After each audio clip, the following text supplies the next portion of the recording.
Hello, Hot Wheels collectors. Today we have the 2004 first edition of the Cadillac V16 concept car that was running around in the 2003 show circuit.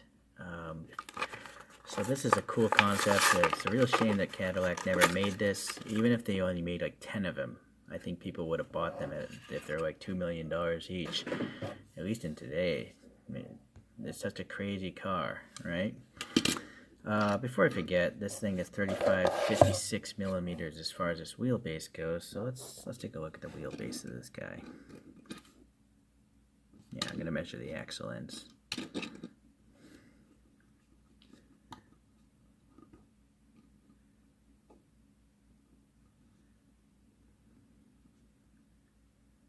That's roughly center to center, 52.7. So we got a calculator here.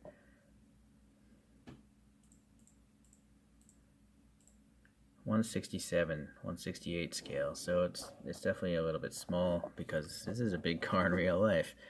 In real life, this thing has a 13.6 liter 16 cylinder engine, so it's feeding power through a 4-speed automatic transmission, and then it could shut down either 12 or 8 of the cylinders. So basically, if it needed to, it could just run on 4 cylinders, for fuel economy. And then it would actually get a decent fuel economy rating of 16.65 miles per gallon, which, for a vehicle like this, seems pretty good. Yeah, maybe that photo's too big, but actually, if you look at the roof line, it actually matches quite well. So very nice. Okay. And then this thing had no forced induction, no turbo, no supercharger, because when you have that much displacement, this thing was making a minimum of 1,000 horsepower and 1,000 pound-feet of torque. So yeah, again, I do feel like the ultra rich would have bought this car had Cadillac made it, or even if Cadillac makes it today, I bet some people would buy it. It does seem a little bit impractical having the cabin this far back, but well, whatever. It's a big vehicle. So these look like those Blings wheels. Yeah, I'm gonna have to 3D print my own. These vents do look accurate. There's no text here though that I can see. That's too bad. No front window. It'd be nice if they just left off both windows. Okay. It's a pretty big metallic flake on this. It's not silver. It's more of a gray metallic, I would say. Going to the front here, we do have some silver paint for the headlights. And then the grille area has nice texturing and it's chromed, so I think that's part of the base. Big oval circle here for the Cadillac badge. Some sort of details here. Maybe that's a turn. No, fog lights are here, and then a groove for the radiator vent. This ridge is silver on the real thing. It's nice that there's a tan interior because you can actually see it, so that's cool. This side, no issues. This thing almost has no tires. It's almost running on rubber band. Look how there's almost no tire whatsoever. That's crazy. It's like running on heat shrink tubing. It's crazy. Okay, anyways, taillights are printed on, so that saves me a lot of work. So, although I do feel like it's not printed on enough, like this whole thing should be red. And then the tailpipes are painted silver, so that's nice and there's depth in them, so I like that. This little license plate area should be recessed. I'm not sure why they have it coming out. They could have easily casted it to go in if they casted the exhaust to go in. So that's a strange decision on their part.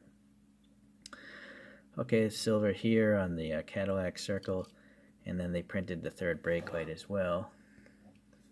Alright, let's see, yeah, that chromey base tells you what the car is, and then when roughly it was made. Man, that thing's so shiny, my camera's going crazy. Alright, well, those wheels look simple enough to make, so give me some time, and let's also get some more realistic looking tires.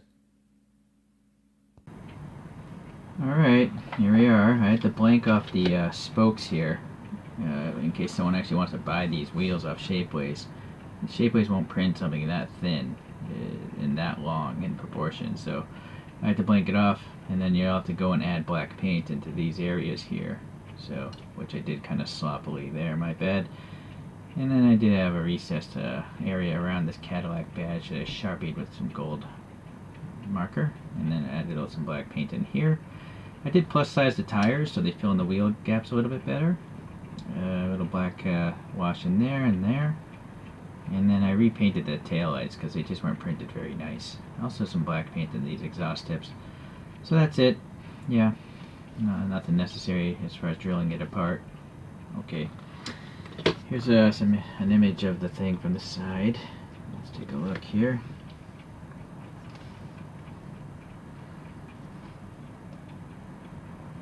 Well, I think it looks better than before at least, so that's nice.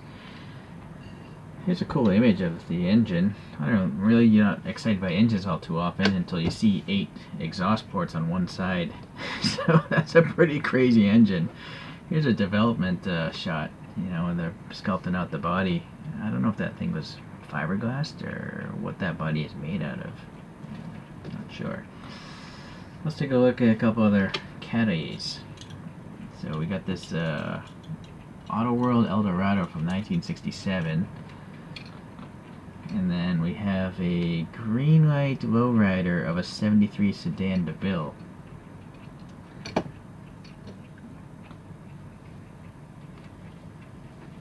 So I think these three actually look like they could be in the same world. Yeah. Okay. The edgy styling of Cadillac. I like it. I like the styling of Cadillac. The sharp creases, the origami paper. Here's a couple Hot Wheels, some really large Hot Wheels. So that's an Audi Avis concept. And here's a Dodge Power Wagon concept. So these are big castings. The ones flanking at least. This is logically large, being a truck. But for some reason, this Audi Avis, Hot Wheels just made it a huge casting. Okay, well, let's let this guy spin on its own. And get that show coaster. And I gotta jump start it again, it's pretty heavy. So a really cool car. I hope someday Cadillac makes it. I think people would buy an expensive Cadillac. People buy expensive, well, they did buy expensive Hummer H2s and H3s. So I see no reason why. Well, I don't know. Those guys know more than I do. So, but if I had the money and Cadillac sold this thing, I would buy it for sure. It's a cool looking car. Might be one of the most beautiful American luxury cars in a long time. See, it died. This spin coaster is too heavy. Alright, well anyways, I guess I'll see you guys in the next 3D printed wheel project, and thanks for watching.